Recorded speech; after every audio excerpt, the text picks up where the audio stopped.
거기, 건달 아저씨. 여기서 담배 피시면 안 됩니다. 여긴 요양병원 앞이에요. 담배 끄세요! 잠깐, 여러분, 지금 이 여자 겁도 없이 조폭에게 대놓고 시비를 걸고 있습니다. 아줌마가 뭔데 이래라 저래라야! 뜨거운 맛을 봐야 정신 차릴 거야? 그런데 이 아줌마라 불리는 여성을 조폭들은 평범한 여성으로만 생각했습니다. 85살 할머니가 물도 못 드시고 방치된 요양원. 월 800만 원씩 사라지는 허위 의료비.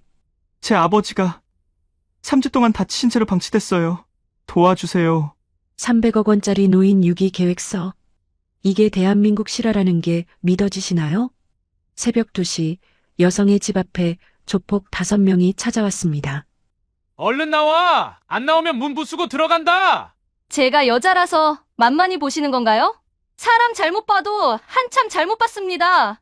도대체 무슨 일이 벌어진 걸까요? 그리고 요양원의 노인들은 어떻게 되었을까요? 그 충격적인 이야기 지금 바로 시작합니다. 2024년 10월의 어느 맑은 오후였습니다.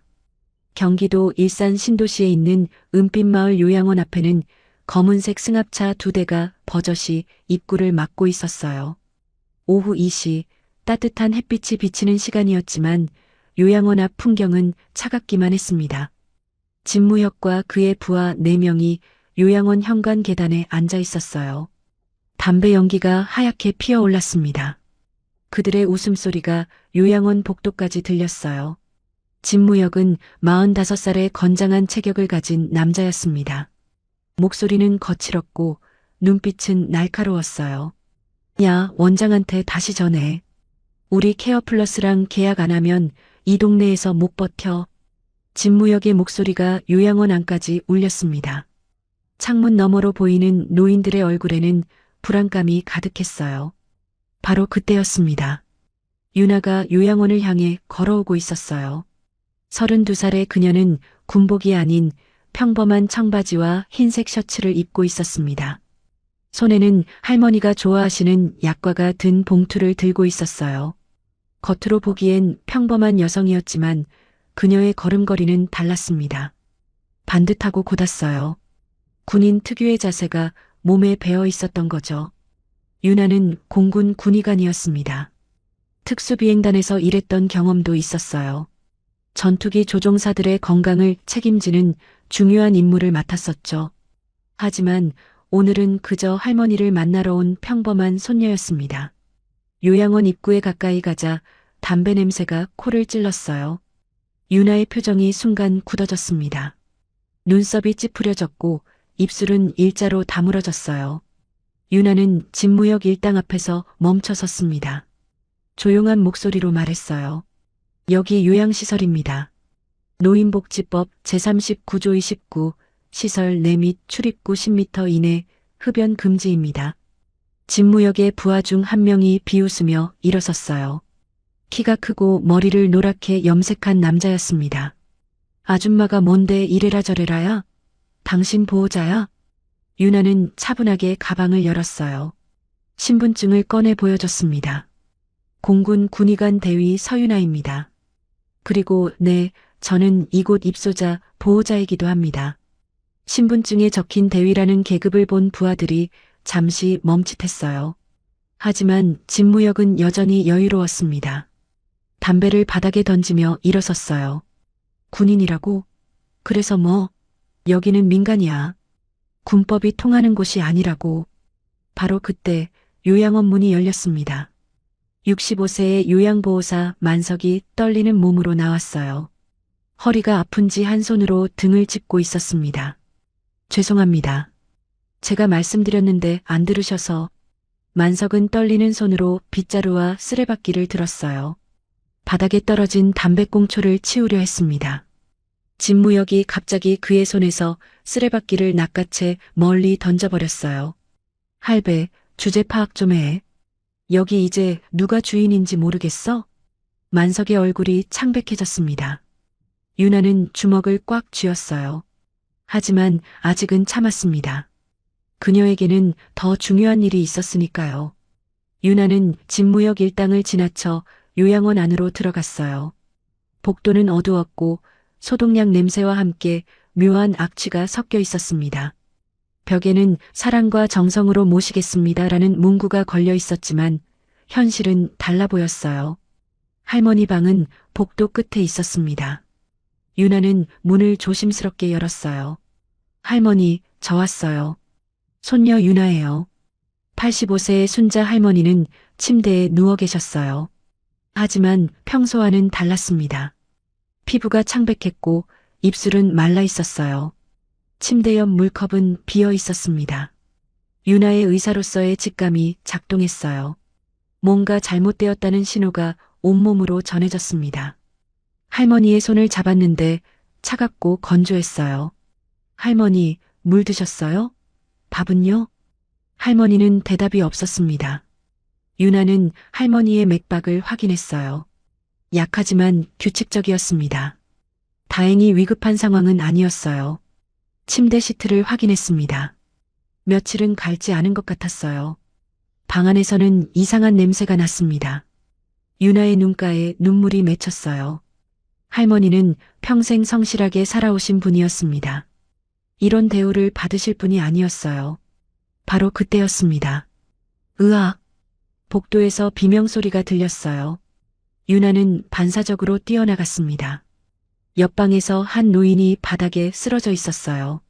얼굴이 파랗게 질려 있었고 숨을 쉬지 않고 있었습니다. 주변에는 젊은 요양보호사 한 명이 당황해서 어쩔 줄 몰라 했어요. 어떻게 119 불러요. 누가 119 좀.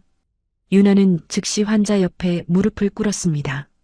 목의 경동맥을 확인했어요. 맥박이 없었습니다. 심정지였어요. 심정지입니다. CPR 시작합니다. 누구 AED 가져올 수 있는 분? 유나의 목소리는 차분했지만 단호했어요. 군의관으로서 수없이 연습했던 응급조치가 자동으로 시작됐습니다. 양손을 포개고 환자의 가슴 중앙에 올렸어요. 30회 압박, 2회 인공호흡. 정확한 깊이, 정확한 속도. 유나의 손은 전혀 떨리지 않았습니다. 하나, 둘, 셋. 유나가 숫자를 세는 동안 복도에 사람들이 모여들었어요. 다른 입소자들, 보호자들, 그리고 직원들이 숨죽여 지켜봤습니다. 진무혁과 그의 부하들도 복도로 들어왔어요. 그들은 유나를 보며 비웃었습니다. 야, 아줌마 뭐 하는 거야? 여기서 사람 죽으면 우리가 인수하기 더 쉬운데. 유나는 CPR을 멈추지 않았어요. 하지만 차가운 목소리로 대답했습니다. 업무방해죄, 형법 제314조. 지금 당장 물러나지 않으면 당신들 전부 현행범 체포합니다. 진무혁이 코웃음을 쳤어요. 군인이 민간인 체포해. 웃기네. 바로 그때 젊은 요양보호사가 AED를 가져왔습니다. 유나는 빠르게 기계를 작동시켰어요. 패드를 환자의 가슴에 정확히 부착했습니다. 쇼크 필요. 모두 물러나세요. 모두가 한 걸음 뒤로 물러났어요. 전기 충격이 가해졌습니다. 환자의 몸이 잠시 들렸다가 내려왔어요. 유나는 다시 맥박을 확인했습니다. 잠시 후 약하지만 맥박이 느껴졌어요. 환자의 얼굴에 혈색이 돌아왔습니다. 맥박 돌아왔습니다. 호흡도 시작됐어요. 복도에 안도의 한숨이 퍼졌습니다. 몇몇 보호자들은 박수를 쳤어요. 곧 구급차가 도착했고 환자는 안전하게 병원으로 이송됐습니다. 유나는 땀에 젖은 이마를 닦으며 일어섰어요. 복도에 모인 사람들이 그녀를 바라보고 있었습니다. 그들의 눈에는 경외감이 담겨 있었어요. 방금 그들은 한 생명이 구해지는 기적을 목격한 것이었습니다. 진무혁은 못마땅한 표정으로 부하들을 이끌고 밖으로 나갔어요. 하지만 가면서 중얼거렸습니다. 재미있는 여자네. 두고 보자. 유나는 화장실로 가서 손을 씻었어요. 거울 속 자신의 얼굴을 봤습니다. 땀이 흘렀지만 눈빛은 단호했어요.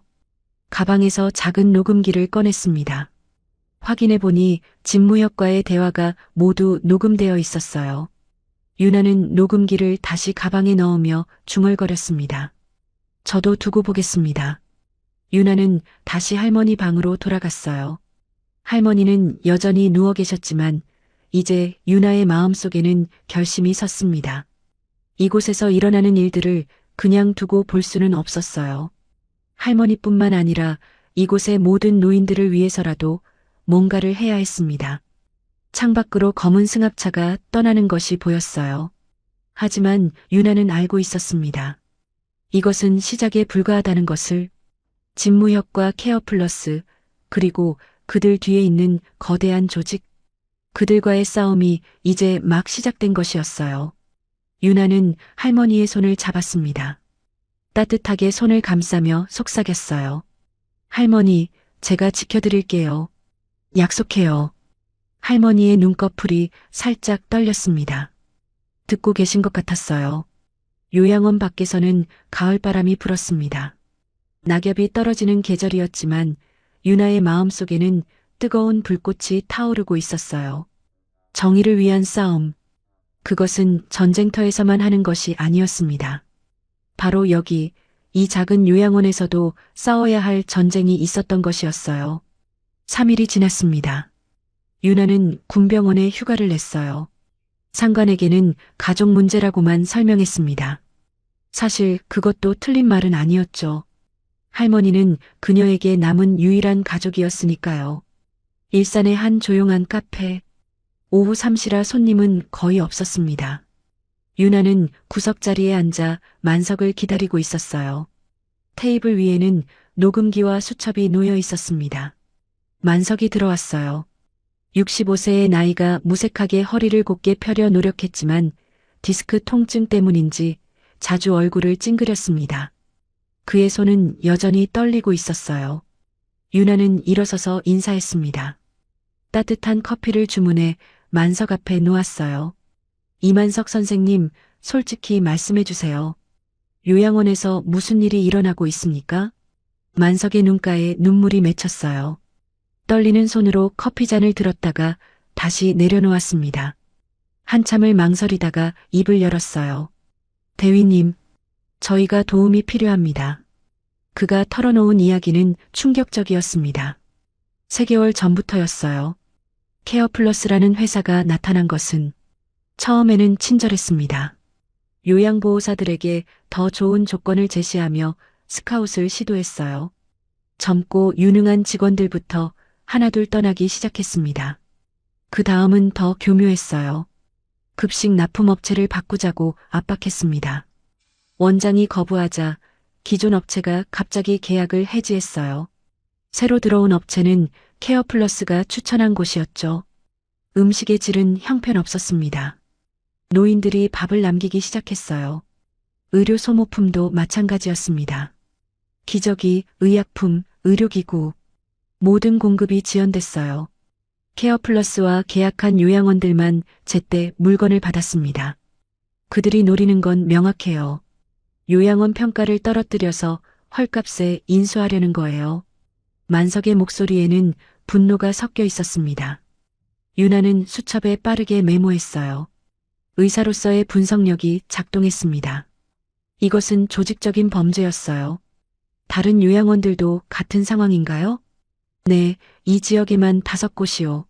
모두 같은 수법으로 당하고 있어요. 유나는 가방에서 할머니의 의료 차트 사본을 꺼냈습니다.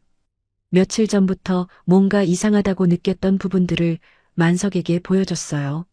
선생님, 이것 좀 보세요. 여기 물리치료 기록이 있는데 할머니는 한 번도 치료실에 가신 적이 없어요. 만석의 얼굴이 창백해졌습니다. 그는 차트를 자세히 들여다봤어요. 이건 명백한 보험 사기예요. 하지 않은 치료를 했다고 청구한 거죠. 유나의 손이 떨렸어요. 분노 때문이었습니다. 의사로서 절대 용납할 수 없는 일이었어요. 약물도 확인해 주세요. 처방전과 실제 투약 기록이 다른 것 같아요. 만석이 확인하더니 고개를 끄덕였습니다. 맞아요. 오리지널 약 대신 저가 복제약을 쓰고 있어요. 차액은 누군가 빼돌리고 있는 거죠. 유나는 깊게 숨을 들이쉬었어요. 이제 확실해졌습니다. 이것은 단순한 운영 부실이 아니라 조직적인 의료 사기였어요. 요양원으로 돌아온 유나는 곧바로 원장실로 향했습니다.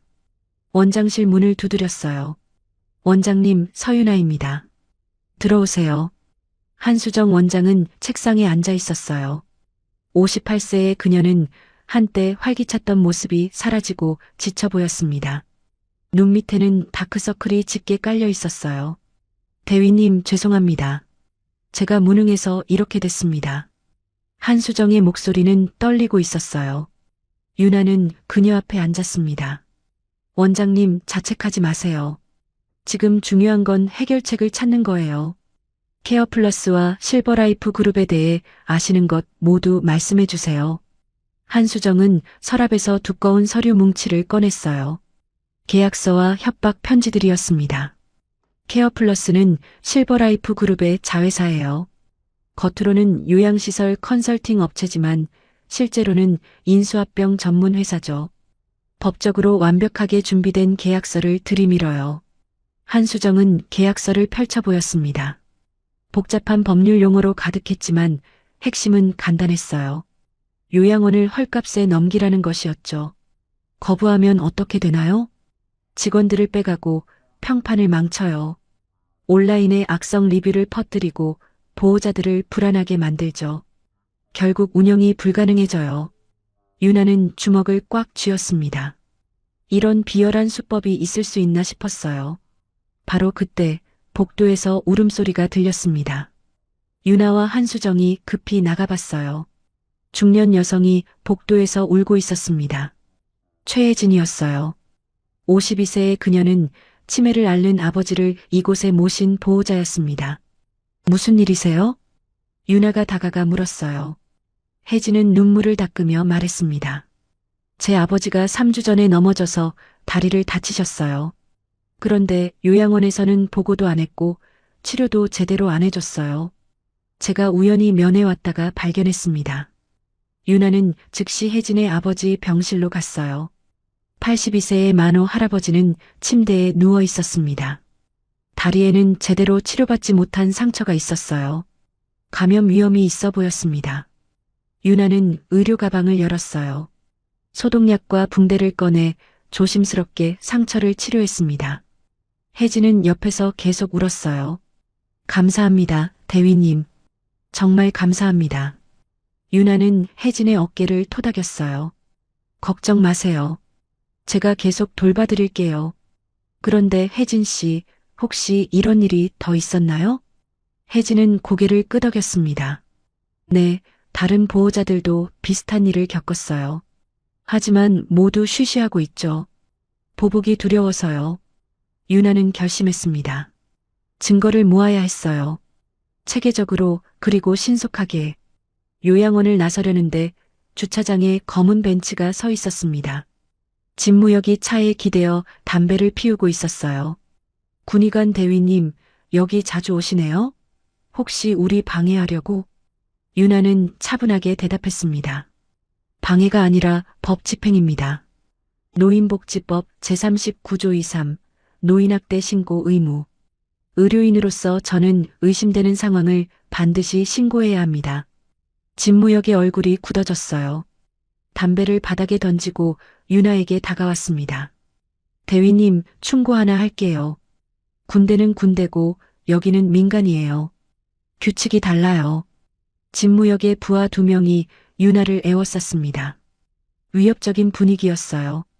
대위님, 군대에서는 강했을지 몰라도 여기는 민간이에요. 조용히 하는 게 좋을 거예요. 그중 한 명이 유나의 어깨에 손을 올렸습니다. 그 순간이었어요. 유나의 손이 번개처럼 움직였습니다. 상대방의 손목을 잡아 비틀었어요.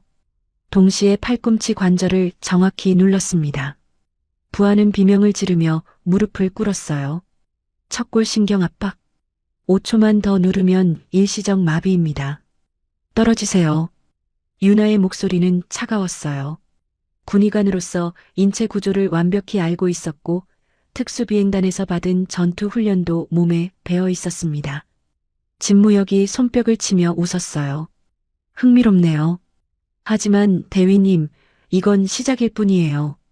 유나는 핸드폰을 꺼내 들었습니다. 화면에는 녹음 중이라는 표시가 떠 있었어요. 네, 저도 그렇게 생각해요. 이것도 시작일 뿐이죠. 진무역의 표정이 일그러졌습니다. 그는 부하들을 데리고 차를 타고 떠났어요. 그날 밤 유나는 집에서 노트북 앞에 앉았습니다. 만석의 도움으로 확보한 CCTV 영상을 확인했어요. 밤 시간대에 노인들이 방치되는 장면, 진무역 일당이 원장실에서 협박하는 장면이 선명하게 담겨 있었습니다. 의료비 명세서도 정리했어요. 허위로 청구된 금액이 월 평균 800만 원. 1년이면 거의 1억 원에 달하는 돈이었습니다. 유나는 군병원 동료인 민수에게 전화했어요. 민수 오빠, 민간 의료 사기 사건은 어디에 신고해야 해? 전화 너머로 민수의 걱정스러운 목소리가 들렸습니다. 유나야, 조직폭력배 연루된 사건이면 조심해야 해. 혼자 하지 말고 경찰이랑 협조해. 알아. 그런데 오빠 나 아무것도 안 하고 볼 수가 없어. 우리 할머니가 거기 계시는데. 민수가 한숨을 쉬었어요. 그래, 너답다. 하지만 정말 조심해. 필요하면 언제든 연락해. 유나는 경찰청 민원 사이트에 접속했습니다. 수집한 모든 증거를 첨부해서 신고서를 작성했어요. 신고 버튼 위에 마우스 커서를 올렸습니다. 잠시 망설였어요. 창밖을 봤습니다. 검은 차 한 대가 그녀의 집 앞에 주차되어 있었어요. 진무역이 감시를 시작한 것이 분명했습니다. 유나는 깊게 숨을 들이쉬었어요. 그리고 신고 버튼을 클릭했습니다. 화면에 신고가 접수되었습니다라는 메시지가 떴어요. 이제 돌이킬 수 없었습니다. 전쟁이 시작된 것이었어요. 신고를 한 다음 날 아침이었습니다. 유나는 평소처럼 출근 준비를 했어요. 군복을 입고 현관문을 나섰습니다. 아파트 주차장으로 내려가는 그녀의 발걸음은 평소와 같았어요. 하지만 차에 다가가자 걸음이 멈췄습니다. 4개의 타이어가 모두 펑크나 있었어요. 단순한 사고가 아니었습니다. 타이어 옆면에는 칼로 그은 흔적이 선명했어요. 누군가 의도적으로 손상시킨 것이었죠. 차보닛 위에는 하얀 종이가 놓여 있었습니다. 유나는 장갑을 끼고 조심스럽게 종이를 집어들었어요. 군인 양반, 쓸데없는 짓 그만해. 다음엔 타이어가 아닐 수도 있어. 유나의 손이 떨렸습니다. 분노 때문이었어요. 하지만 그녀는 침착하게 핸드폰을 꺼냈습니다. 쪽지와 타이어를 사진으로 찍었어요. 그리고 증거 봉투에 쪽지를 넣었습니다. 택시를 타고 군병원에 도착한 유나는 평소처럼 일했어요. 하지만 마음은 계속 요양원에 가 있었습니다. 할머니가 걱정됐고 다른 노인들도 걱정됐어요. 점심시간 유나에게 택배가 도착했습니다. 고급스러운 검은색 상자였어요. 발신인을 확인하니 실버라이프 그룹이라고 적혀 있었습니다. 유나는 조심스럽게 상자를 열었어요. 안에는 명함과 편지가 들어 있었습니다. 명함에는 실버라이프 그룹 전무 오태성이라고 적혀 있었어요. 편지를 펼쳐 읽었습니다.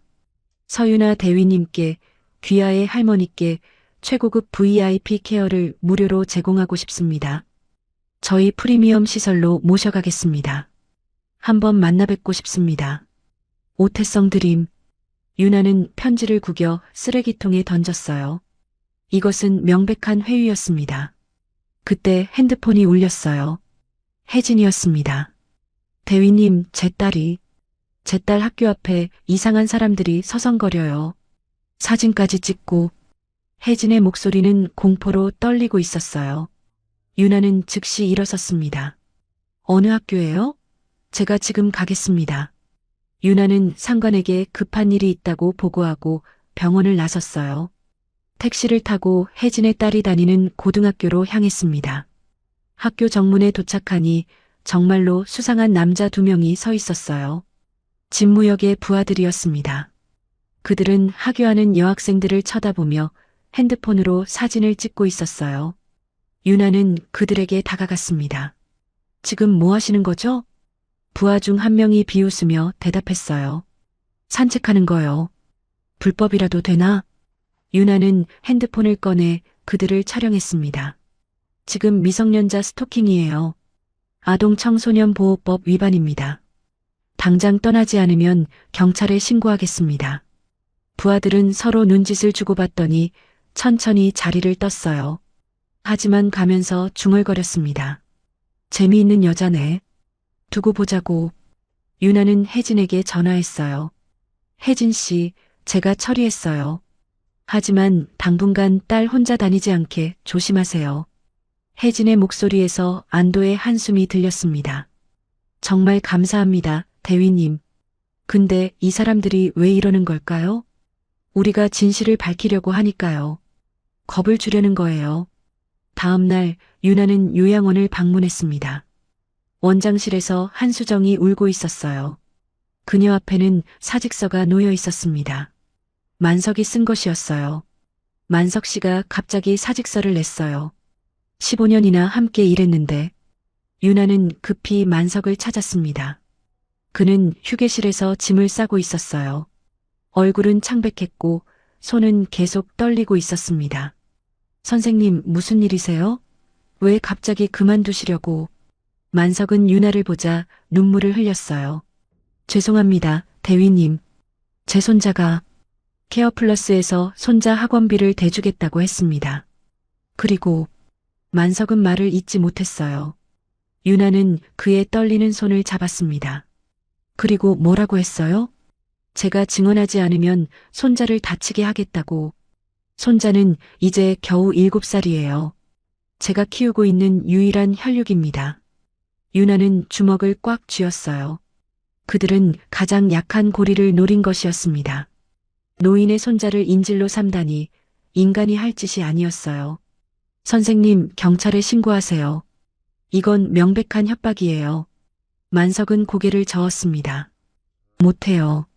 손자가 위험해질 수 있어요. 죄송합니다. 정말 죄송합니다. 만석은 짐을 들고 요양원을 떠났어요. 유나는 그의 뒷모습을 보며 분노를 삼켰습니다. 그날 오후 인터넷에 이상한 일이 벌어졌어요. 네이버, 다음, 그리고 여러 커뮤니티에 은빛마을 요양원에 대한 악성 리뷰가 동시에 올라왔습니다. 위생 최악, 직원들 불친절, 노인 학대 의심. 모두 같은 날, 같은 시간대에 올라온 글들이었어요. 한수정은 컴퓨터 화면을 보며 망연자실했습니다. 이제 끝이에요. 한 달 안에 문 닫아야 할 것 같아요. 보호자들이 불안해하기 시작했어요. 벌써 3명이 다른 요양원으로 옮기겠다고 통보했습니다. 유나는 한수정의 어깨를 잡았어요. 원장님, 포기하지 마세요. 이것도 그들의 작전이에요. 우리가 무너지길 바라는 거죠. 하지만 압박은 군병원에서도 시작됐습니다. 병원장이 유나를 불렀어요. 60대의 병원장은 평소와 달리 불편한 표정이었습니다. 서대위, 잠깐 얘기 좀 하지. 원장실에 앉은 유나는 불안감을 느꼈어요. 병원장의 표정이 심상치 않았습니다. 서대위, 민간 문제에 너무 깊이 관여하는 것 아닌가? 군에서는 중립을 지켜야 해. 상부에서 우려하고 있네. 유나는 깜짝 놀랐어요. 실버라이프 그룹의 손길이 군까지 뻗친 것이었습니다. 병원장님, 저는 개인 시간에 가족 문제를 처리하는 거예요. 군무와는 관계없습니다. 병원장은 한숨을 쉬었어요. 알아. 하지만 조심해. 너무 깊이 들어가지 마. 군인의 본분을 잊으면 안 돼. 유나는 원장실을 나왔어요. 복도를 걷는 그녀의 발걸음은 무거웠습니다. 이제 정말 혼자가 된 기분이었어요. 그날 저녁 유나는 전화를 받았습니다. 서 대위님이신가요? 저는 실버라이프 그룹 오태성 전무입니다. 내일 저녁 식사라도 함께 하시죠. 오태성의 목소리는 부드러웠지만 위협적이었어요. 유나는 거절하려 했지만 상대를 알아야 싸울 수 있다고 생각했습니다. 좋습니다. 시간과 장소를 알려주세요. 다음 날 저녁 서울의 한 고급 레스토랑. 오태성은 우아하게 와인을 마시며 유나를 기다리고 있었어요. 57세의 그는 세련된 정장을 입고 있었고 얼굴에는 여유로운 미소가 떠 있었습니다. 서 대위님, 직접 뵙게 되어 영광입니다. 오태성은 태블릿을 꺼내 유나에게 보여줬어요. 화면에는 유나의 모든 정보가 정리되어 있었습니다.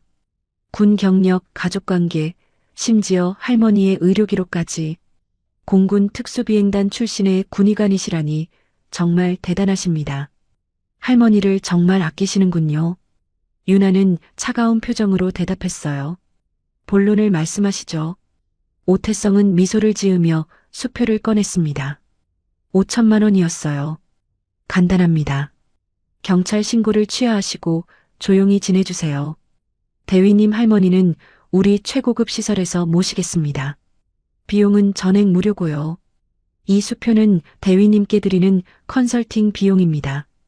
유나는 수표를 보지도 않고 밀어냈어요. 전무님, 저는 군인이기 전에 의사입니다. 히포크라테스 선서 아십니까? 오태성의 표정이 굳어졌어요. 환자의 이익을 최우선으로 해를 끼치지 않는다. 전무님이 하시는 일은 노인들에게 해를 끼치는 겁니다.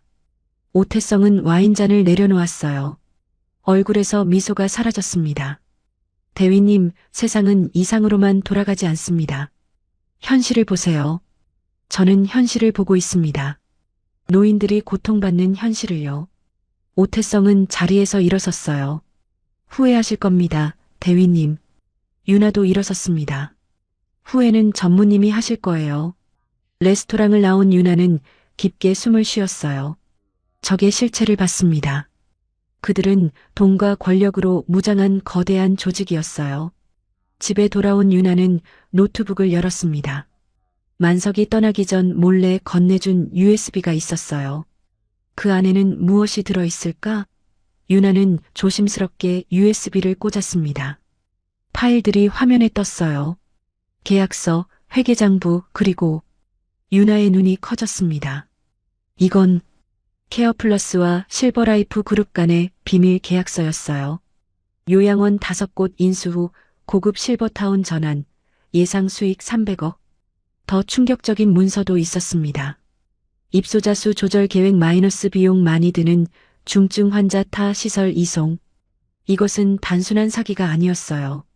조직적인 노인 유기 계획이었습니다. 유나가 USB를 빼는 순간 초인종이 울렸어요. 인터폰 화면을 봤습니다. 진무혁이었어요. 그는 혼자가 아니었습니다. 부하 5명과 함께였어요. 서 대위님, 잠깐 나와서 이야기 좀 합시다. 안 나오시면 문 부수고 들어갑니다. 유나는 휴대폰을 들었어요. 111을 누르려다가 멈췄습니다. 경찰이 오기 전에 무슨 일이 벌어질지 몰랐어요. 그녀는 깊게 숨을 들이쉬었습니다. 그리고 현관문을 열었어요. 현관문이 열렸습니다. 유나는 문 앞에 서서 진무혁 일당을 마주했어요. 복도에는 그의 부하 5명이 줄지어 서 있었습니다. 형광등 불빛 아래 그들의 얼굴은 위협적이었어요. 진무혁이 비웃으며 말했습니다. 대위님 용감하시네요. 혼자 문 여시다니. 유나는 차분하게 대답했어요. 그녀의 손에는 휴대폰이 들려 있었습니다. 제가 혼자라고 생각하세요? 유나가 휴대폰 화면을 들어보였어요. 영상통화가 연결되어 있었습니다. 화면에는 군복을 입은 민수가 보였어요. 정민수 중령, 그녀의 군병원 동료였죠. 민수의 목소리가 스피커를 통해 울렸습니다. 유나야, 지금 헌병대 출동시켰어. 5분 안에 도착해. 진무혁의 얼굴이 순간 굳어졌어요.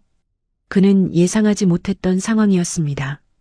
현역 군인에게 함부로 손을 대면 큰일이 날 수 있었죠. 하지만 부하 중 한 명은 상황을 제대로 파악하지 못했습니다. 그는 유나의 휴대폰을 빼앗으려 손을 뻗었어요.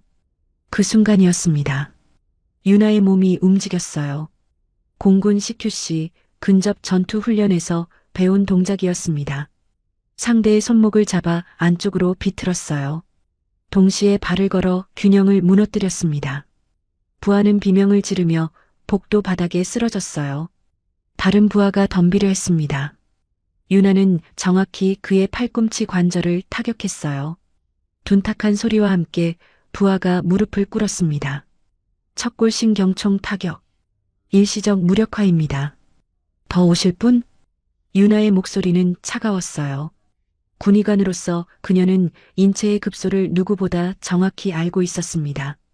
어디를 누르면 아프고 어디를 치면 무력화되는지 완벽하게 파악하고 있었죠. 진무역은 부하들을 말렸습니다. 그만, 모두 물러서. 멀리서 사이렌 소리가 들려왔어요. 헌병대가 다가오고 있었습니다. 잠시 후 군복을 입은 헌병들이 건물에 도착했어요. 헌병대장이 상황을 파악하며 말했습니다. 현역 군인에 대한 위협은 군의 관할입니다. 여러분 신원 확인하겠습니다. 진무역은 당황한 표정으로 항의했어요. 이건 민간 사건인데 군이 왜 나와? 헌병대장은 단호하게 대답했습니다. 현역 군인의 안전은 군이 책임집니다. 신분증 제시하세요. 진무역 일당은 마지못해 신분증을 보여줬어요. 헌병대는 그들의 신원을 모두 기록했습니다. 그리고 경고를 했어요. 다시 이런 일이 발생하면 군사경찰이 직접 수사합니다. 물러가세요. 진무역은 이를 갈며 부하들을 이끌고 떠났어요. 가면서 중얼거렸습니다. 다음엔 이렇게 안 끝나. 헌병대가 떠나고 유나는 집으로 들어왔어요. 민수에게 감사 인사를 전했습니다. 오빠 고마워요. 정말 큰 도움이 됐어요. 유나야, 정말 조심해. 이 사람들 장난 아닌 것 같아. 다음 날 오전 유나에게 낯선 번호로 전화가 왔어요. 서유나 대위님이십니까? 저는 경기남부경찰청 지능범죄수사대 박준호 경위입니다. 유나의 심장이 빨리 뛰기 시작했어요. 드디어 경찰이 움직이기 시작한 것이었습니다. 박준호는 계속 말했어요. 대위님이 신고하신 케어플러스 건 저희가 3개월 전부터 내사하고 있었습니다. 유나는 놀랐어요. 경찰도 이미 움직이고 있었던 것이었죠. 실버라이프 그룹의 불법 행위는 이번이 처음이 아닙니다.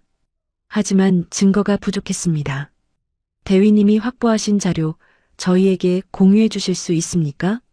유나는 즉시 동의했어요. 물론입니다.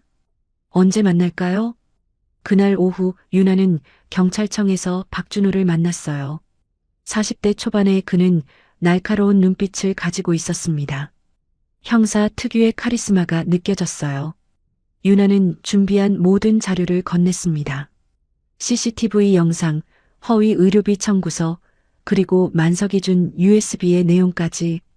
박준호는 자료를 검토하며 감탄했어요. 대단합니다. 이 정도면 충분한 증거가 될 수 있어요. 특히 이 비밀 계약서는 결정적이네요. 유나는 물었습니다. 언제쯤 그들을 체포할 수 있을까요? 조금만 더 기다려주세요. 완벽하게 준비해서 한 번에 끝내야 합니다. 은빛마을 요양원으로 돌아온 유나는 비밀 회의를 소집했어요. 요양원 휴게실에는 한수정 원장, 혜진, 그리고 용기를 낸 만석이 모였습니다. 만석은 사직서를 냈지만 진실을 밝히는 일에는 참여하기로 했어요. 유나가 말했습니다. 여러분, 우리 혼자서는 이길 수 없습니다. 하지만 함께하면 가능합니다. 한수정이 떨리는 목소리로 물었어요. 정말 이길 수 있을까요? 그들은 너무 거대해요. 유나는 단호하게 대답했습니다. 이겨야 합니다. 우리 가족들을 위해서요. 혜진이 손을 들었어요. 저한테 생각이 있어요. 제 대학 동창이 MBC 시사 프로그램 PD로 일해요. 이런 거 전문으로 다뤄요. 모두의 눈이 빛났습니다. 언론의 힘을 빌리는 것이었어요. 한번 연락해 볼게요. 혜진은 즉시 전화를 걸었어요. 3일 후 MBC PD 김다은이 요양원을 찾아왔습니다. 42세의 그녀는 열정적인 눈빛을 가지고 있었어요. 유나가 준비한 자료를 보여줬습니다. 다은은 놀라움을 감추지 못했어요. 이 정도면 특집으로 다룰 수 있어요. 의료 사기, 노인 학대, 대기업 비리까지. 대단한 특종이에요. 다은은 즉시 취재를 시작했어요. 숨겨진 카메라로 요양원의 실태를 촬영했고 피해자들의 인터뷰를 녹화했습니다. 하지만 실버라이프 그룹도 가만히 있지 않았어요. 다음 날 유나에게 내용 증명이 도착했습니다. 실버라이프 그룹 법무팀에서 보낸 것이었어요. 명예훼손 및 업무방해 혐의로 고소하겠다. 한수정 원장에게도 비슷한 문서가 도착했어요. 그녀는 다시 무너질 것처럼 보였습니다. 이제 정말 끝인가 봐요. 법적 싸움까지 하면 우리가 버틸 수 없어요. 유나가 한수정의 손을 잡았습니다. 원장님, 이건 협박이에요. 겁주려는 거죠. 절대 굴복하면 안 돼요. 바로 그때 민수에게서 전화가 왔어요. 유나야, 좋은 소식이야. 국방부 법무실에서 너를 지원하기로 했어. 현역 군인에 대한 부당한 압박이라고 판단했대. 유나의 얼굴에 미소가 번졌어요. 이제 혼자가 아니었습니다. 일주일 후 상황이 급변했어요. 박준호 경위가 유나에게 전화했습니다. 대위님, 내일 새벽 일제 검거 작전을 시작합니다. 준비하세요. 드디어 반격이 시작되는 것이었어요. 그날 밤 유나는 요양원에서 할머니 곁을 지켰습니다. 순자 할머니는 여전히 약한 상태였지만 조금씩 회복하고 있었어요. 유나는 할머니의 손을 잡고 속삭였습니다. 할머니, 이제 곧 끝나요. 제가 약속 지킬게요. 할머니의 눈꺼풀이 살짝 떨렸어요.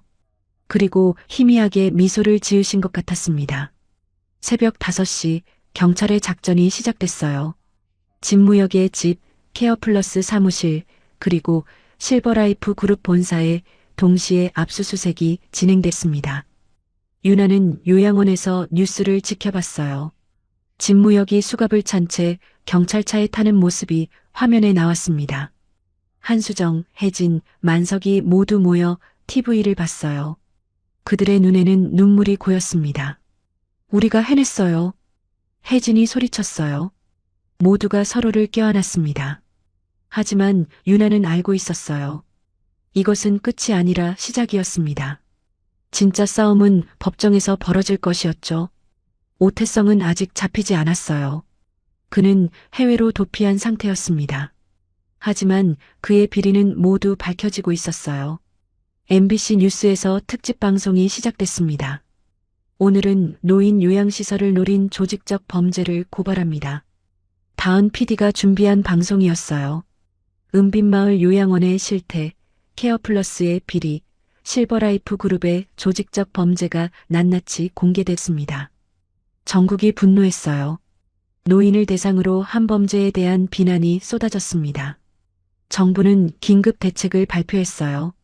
모든 요양시설에 대한 전수조사를 시작한다고 했습니다. 은빛마을 요양원에는 평화가 찾아왔어요. 새로운 요양보호사들이 채용됐고 의료 서비스도 정상화됐습니다. 노인들의 얼굴에 다시 미소가 돌아왔어요. 유나는 할머니 곁에 앉아 약과를 드렸습니다. 할머니, 이제 안전해요. 제가 지켜드렸죠? 순자 할머니가 눈을 뜨셨어요. 그리고 희미하게 말씀하셨습니다. 고마워. 우리 유나. 유나의 눈에서 눈물이 흘렀어요. 기쁨의 눈물이었습니다. 창밖으로 가을 햇살이 비쳤어요. 은빛마을 요양원에는 다시 평화로운 일상이 시작되고 있었습니다. 검거 작전이 있은 지 한 달이 지났습니다. 서울중앙지방법원 대법정. 오전 10시 재판이 시작되기 직전이었어요. 방청석에는 사람들로 가득 찼습니다. 언론사 기자들, 피해 가족들, 그리고 일반 시민들까지 모두가 이 역사적인 재판을 지켜보려 했어요. 유나는 증인석 대기실에 앉아 있었습니다. 군복을 단정하게 입은 그녀의 표정은 차분했지만 손은 약간 떨리고 있었어요. 오늘은 그녀가 증언하는 날이었습니다. 옆에는 박준호 경위가 앉아 있었어요. 그는 유나를 격려했습니다. 대위님, 걱정 마세요. 진실을 말하면 됩니다. 법정 문이 열렸어요. 법원 직원이 유나를 불렀습니다. 서유나 증인, 입정하세요. 유나는 깊게 숨을 들이쉬고 법정으로 들어갔어요. 피고인석에는 진무역과 케어플러스 간부들이 앉아 있었습니다. 그들의 얼굴은 창백했어요. 한때 거만했던 모습은 사라지고 없었죠. 판사가 유나에게 물었습니다. 증인은 은빛마을 요양원에서 목격한 일을 사실대로 진술하시겠습니까? 네, 맹세합니다. 유나는 차분하게 증언을 시작했어요. 처음 요양원에서 본 노인 방치 상황, 의료비 허위 청구, 집무역의 협박, 그리고 조직적인 비리의 전모까지 모든 것을 상세히 설명했습니다. 검사가 증거 자료를 제시했어요. 유나가 제공한 CCTV 영상, 녹음 파일, 문서들이 화면에 나타났습니다. 방청석에서는 탄식이 흘러나왔어요. 증거는 너무나 명백했습니다. 집무역의 변호사가 반대 신문을 시작했어요. 증인은 군인이면서 민간 문제에 개입한 것 아닙니까? 유나는 당당하게 대답했습니다. 저는 의사입니다. 의료인에게는 노인 학대 신고 의무가 있습니다. 그리고 저는 그곳 입소자의 가족이기도 합니다. 변호사는 더 이상 반박하지 못했어요. 재판이 끝나고 유나는 법원을 나왔습니다. 밖에는 수많은 기자들이 기다리고 있었어요. 서대위님, 한 말씀만 해주세요. 유나는 잠시 멈춰 섰어요. 그리고 차분하게 말했습니다. 노인은 우리의 부모이고 우리의 미래입니다. 그들을 지키는 것은 우리 모두의 의무입니다. 은빛마을 요양원으로 돌아온 유나를 직원들이 박수로 맞이했어요. 한수정 원장은 눈물을 흘리며 유나를 껴안았습니다. 대위님 정말 감사합니다. 대위님 덕분에 우리가 살았어요. 요양원은 완전히 달라져 있었어요. 새로운 의료 장비들이 들어왔고 직원도 충분히 채용됐습니다. 정부 지원금도 나와서 시설도 개선됐어요. 무엇보다 노인들의 얼굴에 생기가 돌았습니다. 유나는 할머니 방으로 갔어요. 순자 할머니는 의자에 앉아 창밖을 보고 계셨습니다. 전보다 훨씬 건강해 보였어요. 할머니, 저 왔어요.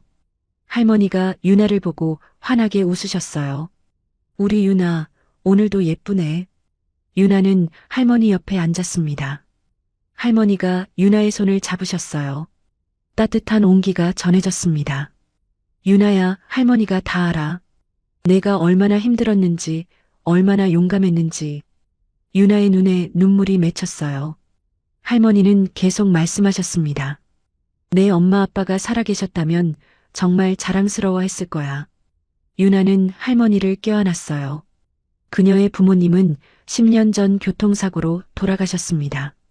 그 후로 할머니가 유나의 유일한 가족이었죠. 서로가 서로의 버팀목이었습니다. 저녁 무렵 요양원 정원에서 작은 파티가 열렸어요. 혜진이 준비한 케이크가 테이블에 놓였습니다. 만석도 다시 요양원으로 돌아와 일하고 있었어요. 그의 얼굴에는 미소가 가득했습니다. 오늘은 우리의 승리를 축하하는 날입니다. 한수정 원장이 샴페인을 들어 올렸어요. 모두가 잔을 들었습니다. 서유나 대위님께 감사드립니다. 그리고 우리 모두에게도 축하를. 정원에는 웃음소리가 가득했어요. 노인들도 휠체어를 타고 나와 함께 즐겼습니다. 밤이 되자 유나는 조용히 정원 벤치에 앉았어요. 가을밤 하늘에는 별이 빛나고 있었습니다. 박준호 경위가 다가왔어요. 대위님 수고하셨습니다. 유나가 미소 지었습니다. 경위님도요. 함께 해주셔서 감사했어요. 박준호가 봉투를 하나 건넸어요. 이건 뭐예요? 열어보세요. 봉투 안에는 표창장이 들어있었어요. 경찰청장 명의의 감사장이었습니다. 시민의 안전과 정의 실현에 기여한 공로를 인정하여. 유나는 놀랐어요. 이건 제가 받을 충분히 자격이 있습니다. 대위님이 없었다면 이 사건을 해결하지 못했을 거예요. 두 사람은 잠시 침묵 속에 앉아 있었어요. 편안한 침묵이었습니다.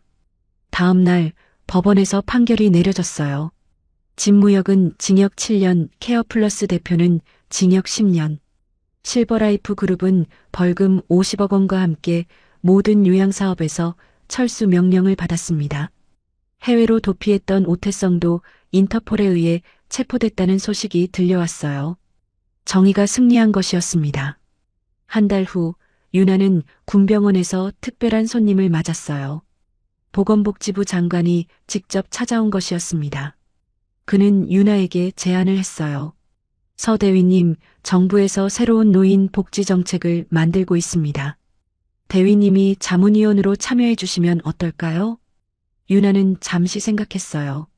이것은 더 많은 노인들을 도울 수 있는 기회였습니다. 네, 기꺼이 참여하겠습니다. 장관이 떠나고 유나는 다시 일상으로 돌아왔어요. 군병원에서 환자들을 진료하고 주말에는 요양원에서 할머니를 만났습니다. 어느 일요일 오후 유나는 할머니와 함께 요양원 정원을 산책했어요. 단풍이 아름답게 물들어 있었습니다. 할머니, 행복하세요? 할머니가 유나의 팔을 잡으며 대답했어요. 그럼 너무 행복하지. 우리 유나 같은 손녀가 있는데. 두 사람은 천천히 정원을 걸었어요. 다른 노인들도 가족들과 함께 시간을 보내고 있었습니다. 평화로운 풍경이었어요. 혜진이 아버지와 함께 다가왔습니다. 만호 할아버지는 이제 걸을 수 있을 정도로 회복됐어요. 대위님, 아버지가 인사드리고 싶다고 하세요. 만호 할아버지가 유나에게 고개를 숙였어요. 고맙습니다. 덕분에 제가 다시 살았어요.